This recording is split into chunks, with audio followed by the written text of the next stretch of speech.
नमस्कार मित्रों, हिंदी जानपथ में आपका स्वागत है। मित्रों, आज की हमारी वीडियो का विषय है विसर्ग का शुद्ध उच्चारण।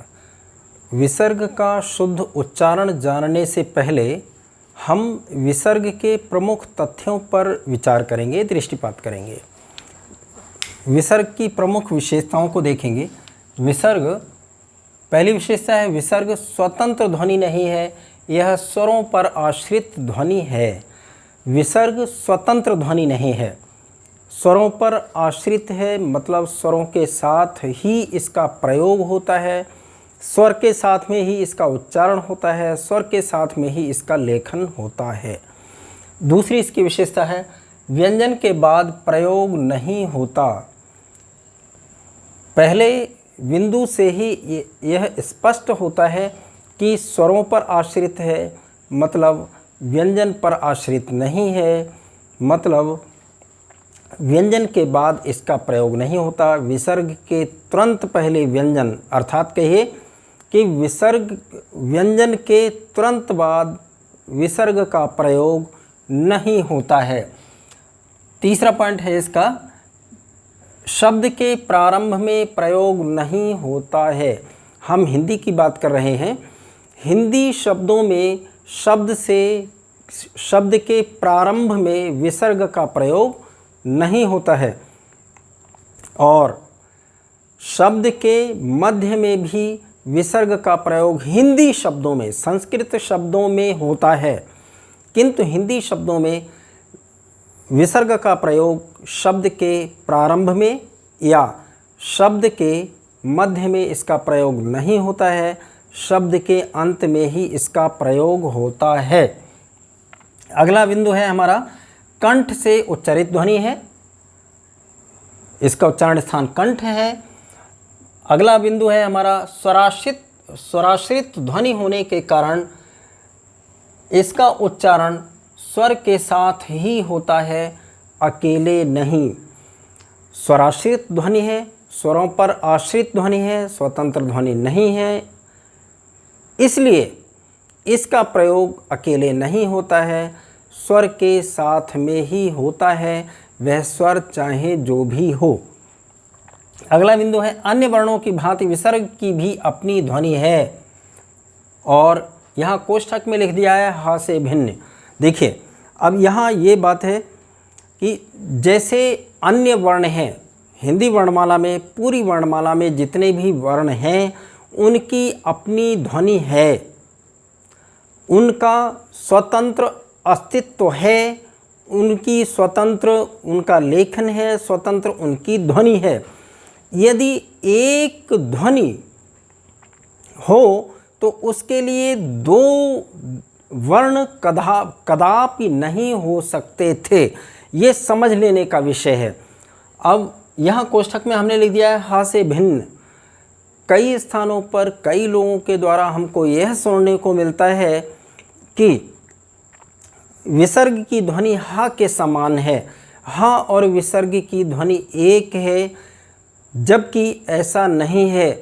ये एक समझ लेने की बात है, ये एक तार्किक दृष्टि से समझने की बात है कि हा और विसर्ग की ध्वनि यदि एक होती तो ये दो वर्ण अलग, विसर्ग और ह, दो अलग वर्ण लिखने की, वर्णमाला में रखने की कोई आवश्यकता नहीं थी, क्योंकि हिंदी भाषा में या संस्कृत भाषा में, कहिए देवनागरी में, अनावश्यक कुछ भी नहीं होता है। मतलब अगर कोई वर्ण है तो उसकी अपनी स्वतंत्र ध्वनि है, उसकी अपनी ध्वनि है, ह की ध्वनि अलग है और विसर्ग की ध्वनि अलग है। जिस प्रकार अन्य वर्ण हैं, क, ख, ग, घ, ङ, च, छ, ज, झ, ञ, इस तरह से जो भी वर्ण हैं उन्हीं में से एक वर्ण विसर्ग भी है, ह भी है। जो भी हैं इनके अपने अलग अलग वर्ण हैं, तो जाहिर सी बात है, बिल्कुल स्पष्ट है कि इन दोनों की ध्वनियाँ भी अपनी स्वतंत्र हैं, इनकी अलग हैं। ये मान लेने की बात है, तार्किक बात है। इसकी ध्वनि भी हा से भिन्न, हा और विसर्ग की ध्वनि एक नहीं हो सकती, क्योंकि दोनों के अलग चिन्ह हैं, दोनों लिपि में अलग अलग रूप में रखे हुए हैं, दोनों अलग वर्ण हैं, स्वतंत्र वर्ण है। इसका तात्पर्य ये होता है कि ह और विसर्ग की अपनी अपनी ध्वनियाँ भी अलग अलग हैं। निश्चित रूप से ये बात अलग है कि निरंतर हमारे अनभ्यास के कारण, निरंतर हमारे संज्ञान में न होने के कारण हम इसको एक मान लेते हैं, किंतु यदि हम तार्किक दृष्टि से सोचें कि ये दोनों जब हैं अलग तो इनका उच्चारण भी एक नहीं हो सकता, ध्वनि भी एक नहीं हो सकती। हा की और विसर्ग की ध्वनि अलग अलग है। मैं इसीलिए, क्योंकि कई बार ऐसा देखने को मिलता है, सुनने को मिलता है, इसलिए मैं इस बात को बार बार जोर देकर कह रहा हूँ। चलिए आगे चलते हैं। तो फिर इसका शुद्ध उच्चारण है क्या? हमने इसके विसर्ग के प्रयोग वाले कुछ उदाहरण लिए हैं, हम उनके उदाहरणों को देखेंगे, हम उनके उदाहरणों को ध्यान से सुनेंगे। आप उनके उदाहरणों को जो हम बोल रहे हैं उनको ध्यान से सुनिएगा, और ह में, ह की ध्वनि में और विसर्ग की ध्वनि में थोड़ा अंतर स्वयं ही पा जाएंगे। देखिए, प्रातः, प्रायः, प्रातः नहीं, प्रातः नहीं, प्रातः, प्रायः, प्रायः नहीं, प्रायः, प्रातः, प्रायः, अतः, अतः नहीं, ह नहीं आना चाहिए, अतः, हरिः, गुरुः, शनैः, स्वतः, नमः, नमः नहीं, नमः नहीं, तब तो यहाँ हा लिखा होता।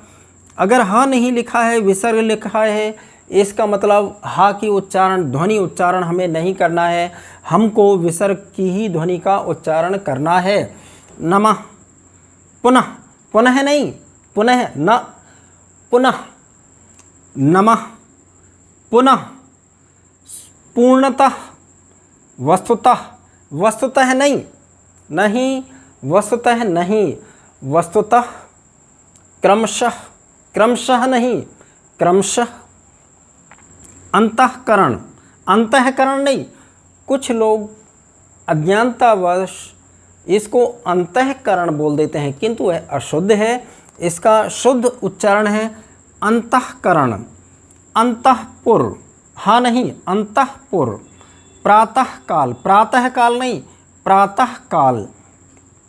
अब यहाँ हम एक प्रमाण स्वरूप हमने कुछ दो उदाहरण लिए हैं, जिससे कि हम ये स्पष्ट कर सकें कि इनका उच्चारण ह से भिन्न है। अब देखिए, एक उदाहरण हमने लिया है छ, ये 6 वाला, इसका मतलब होता है 6, हम और आप सभी प्रयोग करते हैं। यहाँ देखिए छ, कुछ लोग, अब यहाँ बात यह है, ह और विसर्ग दोनों का उच्चारण स्थान कंठ है, ह का भी कंठ है और विसर्ग का भी कंठ है। ध्वनियाँ काफ़ी मिलती जुलती हैं, ये सही है, बिल्कुल सही बात है, मिलती जुलती हैं, और मिलती जुलती होने के कारण चूँकि ह की ध्वनि यह अधिक स्पष्ट है, ये अधिक कहिए, कर्कश कहिए, अधिक कठोर कहिए, होने के कारण इसको हम स्पष्टतः और कहना चाहिए एक पूर्ण रूप से हम इसको बोल देते हैं आसानी से, इसलिए हाँ का प्रयोग कर देते हैं। यदि और इस तरह से इसको छह का प्रयोग कर देते हैं, हम छह बोल देते हैं। हिंदी में 6 के लिए 6 बोलते हैं, 6, किंतु यदि 6 होता, यहाँ हा होता, तो इसको ऐसा ही लिखा होता, जबकि मूल रूप में छ होता है, छ। इसका मतलब ये होता है कि इसकी ध्वनि हा से भिन्न है, हा से अलग है, नहीं तो यहाँ छह लिखा होता, छ नहीं मिलता हमको इसका प्रयोग। अगला हम इसका उदाहरण लेते हैं दुख, दुख, दुह, दुख, दुख।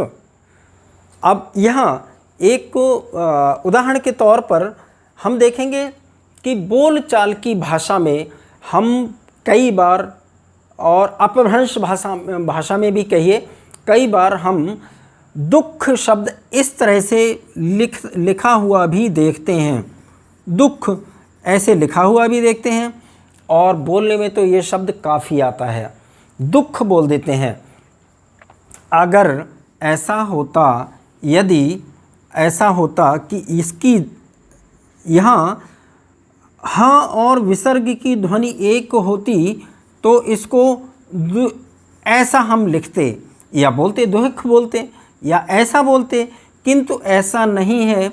हम दुख, दुख, यह है दुख, दु उपसर्ग है, दुख उपसर्ग है, दुख, दुख, दुख, दुख, इस तरह से हम इसको बोलते हैं।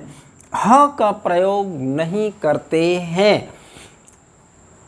इसका मतलब स्पष्ट होता है कि ह की ध्वनि पृथक है, विसर्ग की ध्वनि पृथक है। इन दोनों की विसर्ग और ह की ध्वनियाँ एक नहीं हैं।